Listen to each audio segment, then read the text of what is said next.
This is Jarvis. Jarvis was bad. Jarvis burned out this 35 amp ESC. So we're going to tear this down and we're going to put in a Hobbywing 60 amp ESC. These big old props probably were the end of it. And while the ESC was stuttering, causing the motor to stutter, the motor itself got very hot. It was so hot you couldn't touch it. It smelled like it was burning, but the windings and everything inside looked just fine. So fortunately this Sunny Sky motor is a good product. So Jarvis is going to get an upgrade. We're going to remove the individual ESCs and replace them with a 4-in-1 ESC. Right now I have a power distribution board, a PDB, where all of these wires from the ESC have to run to. I won't need that once I get a 4-in-1 ESC, so I'll be eliminating these wires and the individual ESCs. That'll make it a cleaner installation.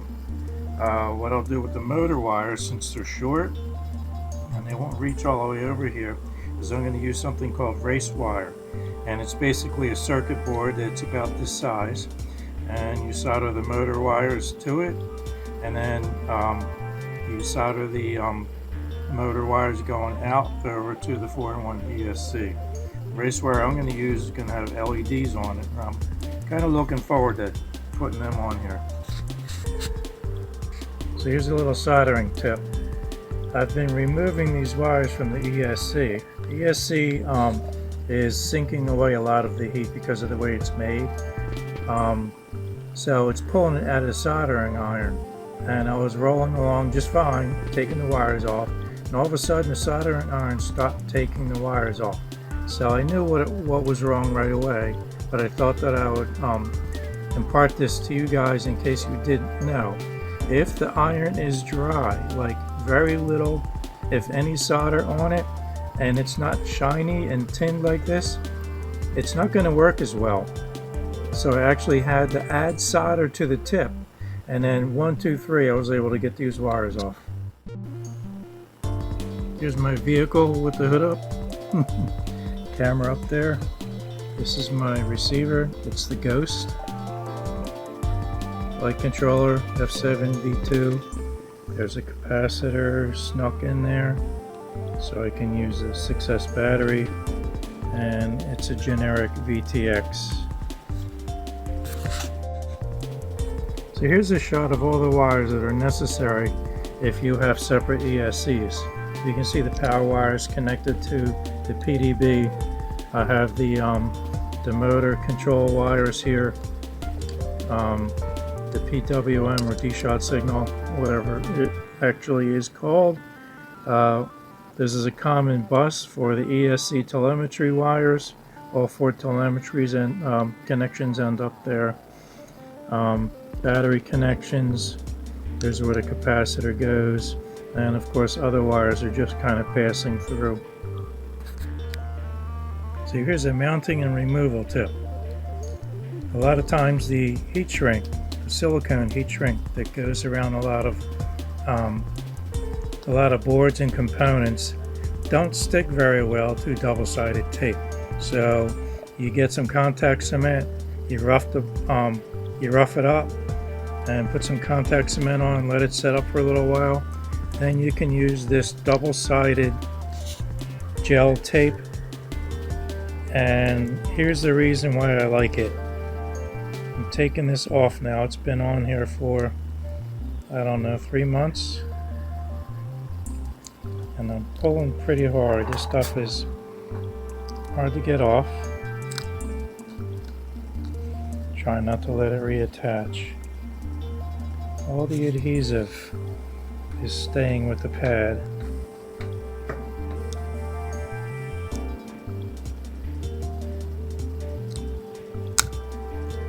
Look at that clean surface, and it's still stuck very well to the silicone. So I got my stuff. SD quads, they usually chuck in a free strap. You get to pick the size. I was kind of surprised when I got the race wire because I thought I was going to be doing my own sleeves, but it comes with sleeves.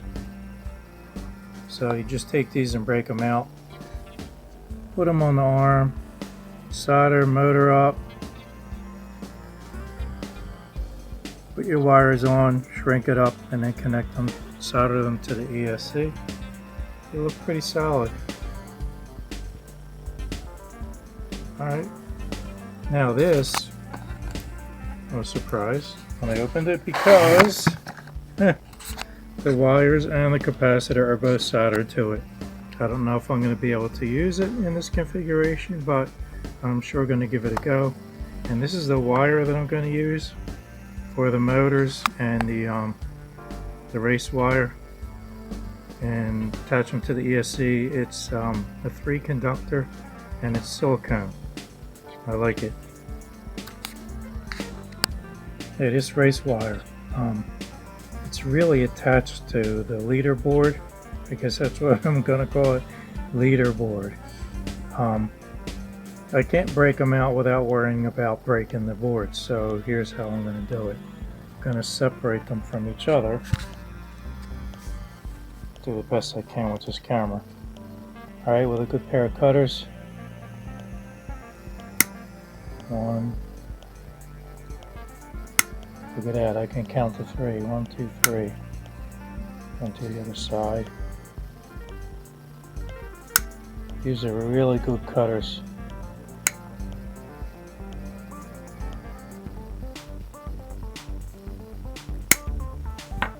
Now these bad boys on the end have to come off. So I would imagine you just snap them off. Let me get my needle nose.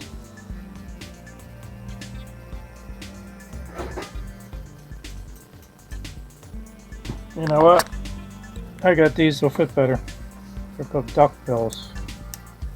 So I'll do one board and then I'll close out the camera. Back and forth. Clean.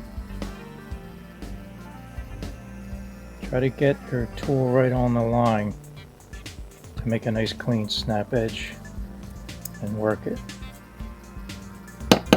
It's touched pretty good. Alright, that's it. The back side is, I believe it's insulated good enough if you wanted to stick it directly or on double-sided tape directly, but I'm going to put them in the sleeves and then use double-sided gel tape. Problem number 1. This is not going to sit down flat in the pocket here. See how it is limited by the arms? The wires are too stiff and they're soldered in a direction pointing straight out. So I don't want to jam it or bend it down. Besides, it has to get even closer to this direction here. So first thing I'm going to do is take the wires off. And the other problem I have with this is, I don't know who they think they are, but here's a component that sits flush or slightly out from these grommets. So if you tighten this down a little bit, even a little bit, this is going to be resting on the bottom. It's going to be pushing against the frame. Not good. So I'm going to have to maybe put a couple nuts on top and then rest these on top of the nuts. Alright, I now know why the wires are pre-soldered on here. This board is a massive heat sink, and the extremely heavy gauge wire made it even worse. This is 12 gauge that came soldered to it. I don't need 12 gauge. I have 14 gauge right here.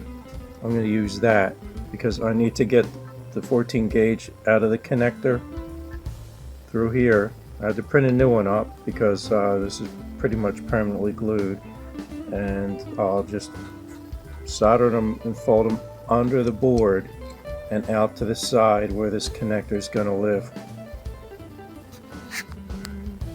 As a little side note, I had to heat this board up so hot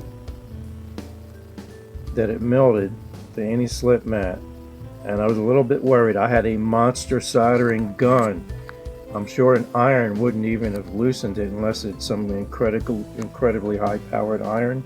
But when I pull this away from the mat, it's stuck a little bit. So I thought, uh-oh, I hope there's no components that desoldered or loosened up to the point where they could have been dislocated. So I looked around near the soldering pads, and there's a missing component right there. There's no missing components anywhere else on the board, so I started to sweat. Fortunately, Race Day Quads had an awesome photo of this board, and I was able to tell that this component location was, in fact, unpopulated. So I'm good to go. I'm going to continue with my job. Everyone stay put where you are. What's important here is I don't let a lot of solder be whipped up by the wire, because I need to bend that tightly around the board to pass underneath. So it's in. I got it up a little bit from underneath. The standoffs to give a little clearance for the wires, the power wires that pass from the connector underneath, soldered to the back there.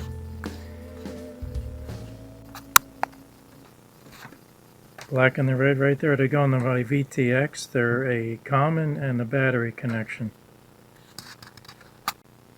So I like to tape my work in place so it's easier to solder. So I've connected the race wire up with the LEDs. There's not a lot of instructions out there for them, but what I did find out was if you really do some digging, you're supposed to put the resistors on the motor side. There's no resistors on this side, on the ESC side. It's on the motor side. Before they had capacitors, or one particular model uses capacitors.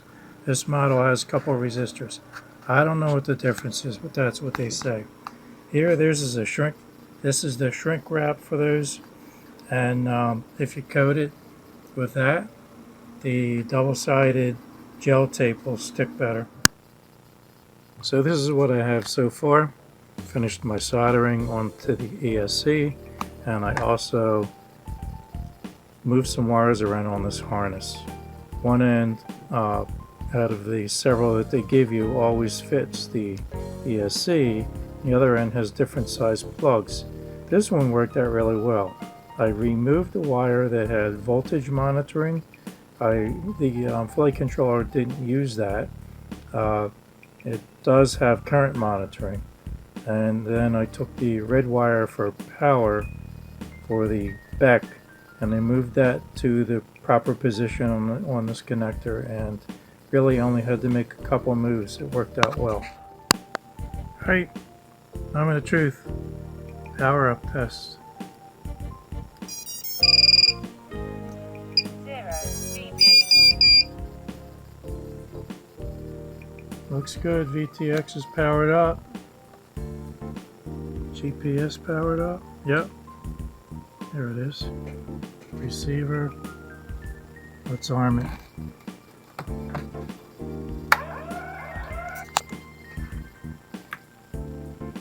Motors are armed. Alright. Spinning in. Spinning in. Spinning out. Spinning out, so I have to reverse two of the motors.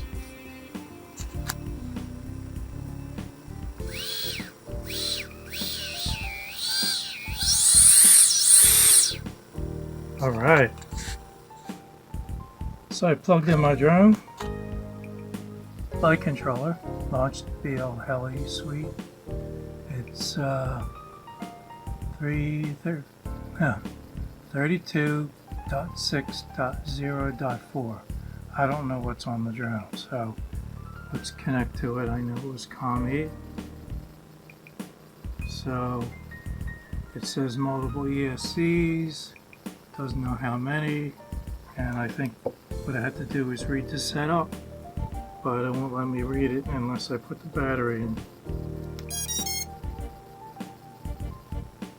So we have a partial boot up from the motors. Let's read the setup.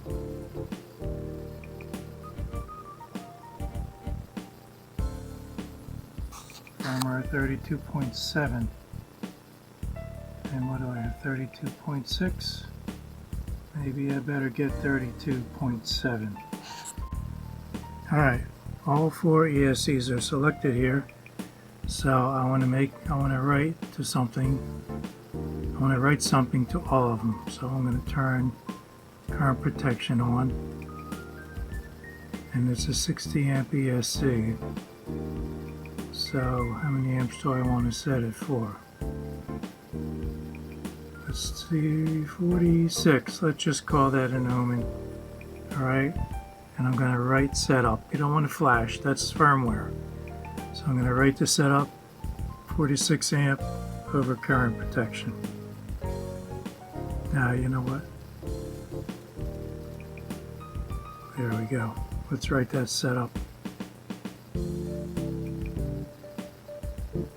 Okay, wrote to all of them. Now I'm going to turn these off, and I need to reverse motors 1 and 3.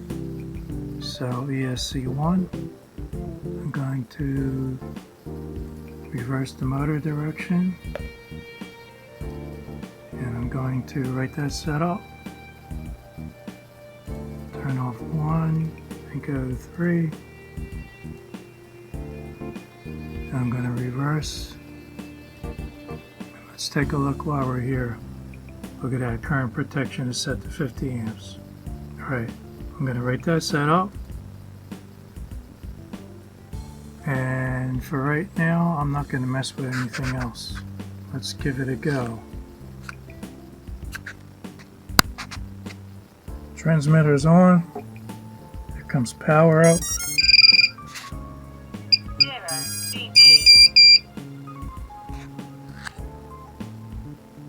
I couldn't tell whether that was a startup signal or not. Motors are armed. Okay, we're armed. That's spinning in. That's spinning in, that worked. This one's in. And this one's in. All done. Just gotta close the hood. So with this Hobbywing 4-in-1 ESC, it doesn't have telemetry. I just found out online, and you use one way to get current monitoring into the flight controller is via telemetry. But this one doesn't use that. It uses what's called just straight old, I guess, current monitor.